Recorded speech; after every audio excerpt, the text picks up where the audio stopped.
I think burn the ships does not work, and especially for therapists, because I think we're naturally, I've podcasted on therapist spaces, like we want to like create a nice warm couch and like plants and like a whole moment. That is like the antithesis of burn the ships.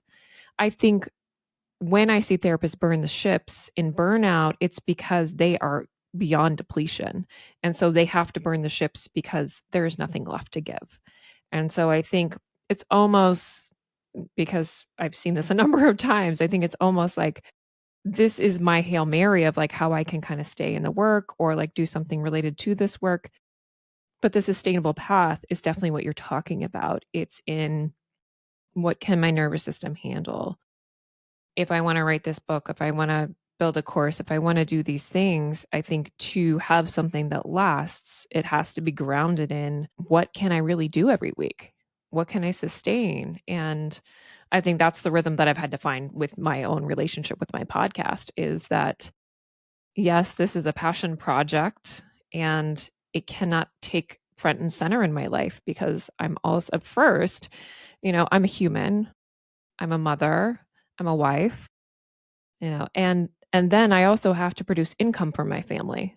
And so those very real needs have to be met before I can go down and do this creative work. And so I think it has to fit within how do I have to show up in my life.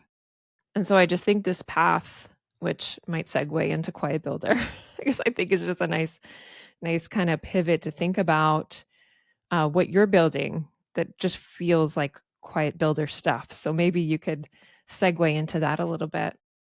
Yeah, of course. Before we do that, I mean, I think one other little nuance is like, so I know, like with Quiet Builder, right? So the I want to write.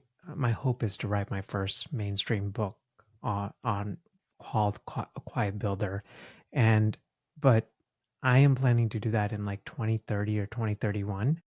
But I'm already laying the foundation here in 2025 because again, I've learned this hard way.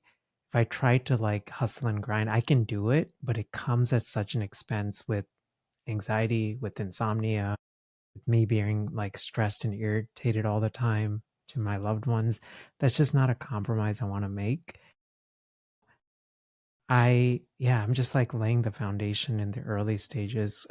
Pipe builder, I don't know. It came to me like this way of showing up in entrepreneurship.